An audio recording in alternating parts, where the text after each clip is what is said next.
SMT Nation, we back. I found this article on fiercewireless.com. I was given it a read. I really like it. There's a lot in here. It recaps what's been going on in the industry with T-Mobile, Verizon, big cable, home internet, fixed wireless, all those things. I think this is probably the most interesting story of 2022 when it comes to what's going on in these industries. The industries themselves, mobile network, and then home internet, and then how those things have kind of fused together now, right? There's a lot of gray space.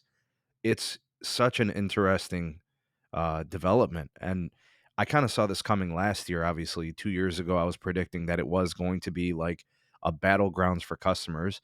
And I didn't see fixed wireless as a threat. I viewed fixed wireless as a force, and it's happening. All right. So I want to link this article. You guys can give it a read. I just want to take some of the stuff that's in here and kind of discuss it. So, one of the topics discussed in this particular article is fixed wireless access. We're talking about 5G home cellular networks serving a dual purpose, mobile network operator, and then home internet provider as well.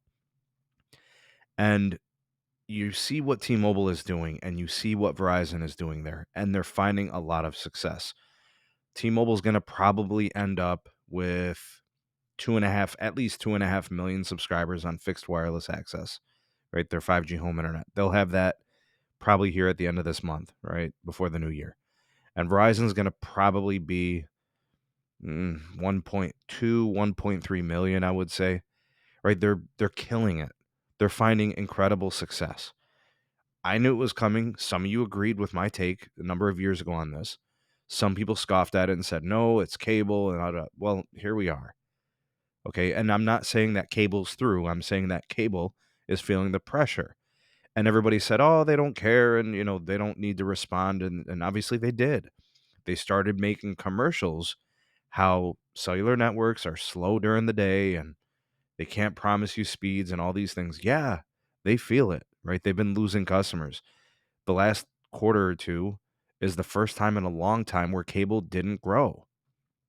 So here we are today, right? And the cable companies have reacted and they are going to have to figure out what their response is going to be. Now, they did just increase pricing. So here's where I stand with fixed wireless access and cable. I expect cable to continue to lose customers. I expect cable to continue to lose out on the gross ads. I will expect Verizon and T-Mobile to both grow in fixed wireless 5G home internet subscriber base because their offer is more compelling when it comes to pricing. And pricing is the most important thing along with reliability.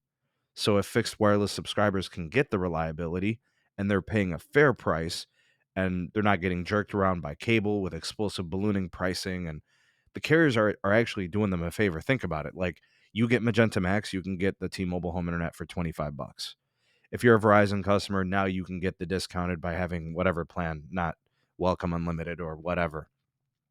These are the types of things that are going to hurt cable's chances at retaining customers and gaining customers, right? Price is the most important thing 90% of the time to most customers. I expect this to continue to be the case. And the carriers, when it comes to capacity, they're telling us they're not worried about it. So why should we be? They said they're going to build the capacity and they're going to multi-purpose the network, so let's see if that's the case. We'll see if congestion becomes an issue next year as more and more customers are adopting the service. That's the expectation. That's what I think is going to happen. All right. So, we'll see. This is a developing thing. It's new, right? It's been going on fixed wireless now between the big operators for about a year, right? Out of beta. And there's a lot of success. Now, T-Mobile said they want to be between 7 to 8 million fixed wireless subscribers by the end of 2025. I think that's going to be easy for them to do. I think that's a fundamentally conservative number. Verizon wants to serve 4 to 5 million within that same time frame. I think that is a slam dunk. I think they'll get there very easily. I just don't see it being a problem. And cable, the more unwilling they are to bend, the more unwilling they are to give up their stupid pricing structure with promotions, the more breeding grounds they have for consumer churn. It's so the one thing we have to make sure we explain here, when cable is fast. It is way better than most fixed wireless providers. With the exception of the mmWave, fixed wireless access is a inferior product to good cable. But cable's problem lies in the pricing, and it lies in the promotional price explosion after 1 month or after 1 year or 2-year terms. And since they're not changing that, and since they're raising prices, this is going to continue to haunt them. I expect 2023 to be an even bigger year for fixed wireless subscriber adoption. I think T-Mobile will match or exceed the same output they had in 2022. So if they end up with 2.5 million subs in 2022, I expect at least 2.5 million, if not upwards of 3 million subscribers in 2023. 2.6, 2.7. Why the hell not? What's changing at Big Cable so far that we've seen? What's changing? Are they getting rid of the explosive pricing model? Are they getting rid of the promotional pricing model? Are they doing any of that? I don't think so. Price-sensitive customers are looking at fixed wireless as a suitable alternative to explosive price cable. And then, of course, DSL, right? Satellite providers, they're going to lose customers. Verizon doesn't even have all their spectrum across the nation yet. They're upgrading the network. They're waiting on the, blocks B and C of C-band to clear. Then those guys are done, right? And then cable is going to have more pressure. The pressure is still on cable to respond, and we don't know if they will. And even if they do, how effective is it going to be? There's a lot of venom for big cable. T-Mobile and Verizon are chewing them up and spitting them out for the share of the gross ads. Argue, if you will, about the technologies and the performance. People don't really care. If the service is reliable, 95% of people can live with the performance. Limited by uplink, limited by downlink, limited by this, that, and the third. Fine. But the people don't care.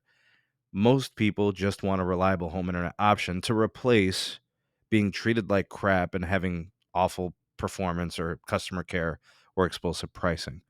2023 will be as big or bigger year than 2022 was for fixed wireless access. And I'm going to go out on a limb and say this too.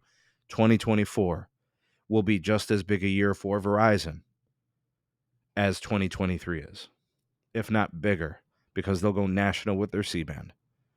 And it's going to be huge for them. Cable, it's not letting up. They're in trouble, folks. They really are. And their best response was some vampire commercials about T-Mobile. T-Mobile's living in their heads, and they're not even paying rent. What do you guys think of this? Please do check out the article after, watching and listening to this commentary, watching this video. Love to hear what you have to say on this. You all the voice of the people, the SMT Nation. Let your voice be heard. Like, share, and subscribe for more. And turn on the bell notification icon to never miss an upload. Links are in the description for all things going on with the channel. Big shout out to my YouTube members and my Patreon supporters. Y'all are the GOATs. Thank you for making content on this channel possible. Everyone have a great rest of the day. We'll see you all in the next one. Peace.